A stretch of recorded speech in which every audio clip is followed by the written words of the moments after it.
સુરતમાંથી ઝડપાયેલા નકલી નોટોના રેકેટ મામલે આરોગ્ય મંત્રી પ્રફુલ્લ પાનસેરિયાએ મહત્વપૂર્ણ નિવેદન આપ્યું છે। તેમણે કહ્યું કે ગુજરાતમાં ગેરકાયદેસર પ્રવૃત્તિ કરનારાઓને કાનૂની દંડ મળવો સ્વાભાવિક છે। પોલીસ દ્વારા આવા રેકેટનો ભંડાફોડ કરવામાં આવ્યો છે, તે બદલ તેમણે પોલીસને અભિનંદન પાઠવ્યા। સાથે જ તેમણે જણાવ્યું કે આસ્થા સાથે જોડાયેલા ક્ષેત્રોમાં મોટાભાગે સારા સંતો અને યોગ ગુરુઓ સકારાત્મક કામગીરી કરી રહ્યા છે, જ્યારે થોડાક જ લોકો ખોટી પ્રવૃત્તિમાં સામેલ હોય છે।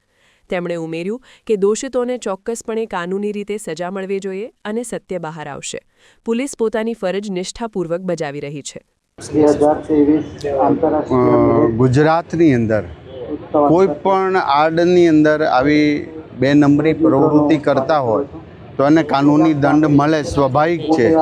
પછી યોગાના આડમાં હોય કે સામાજિક આડમાં હોય, પોલીસનું કામ કાનૂની રીતે કરી રહી છે।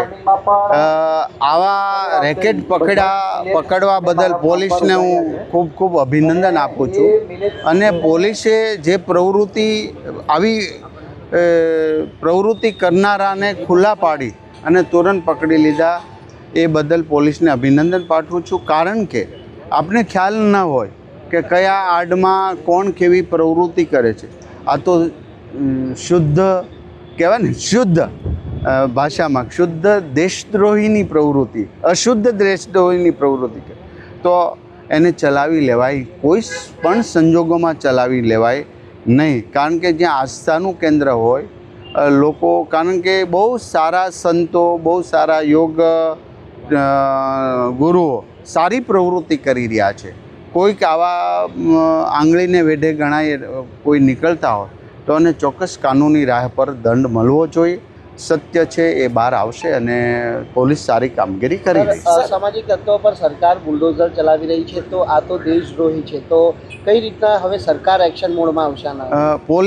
પોલીસનું શ્રેષ્ઠ કામગીરી કરી રહી છે અને કરશે।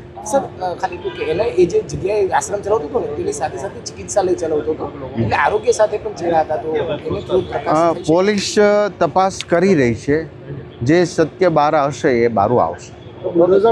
Thank you sir.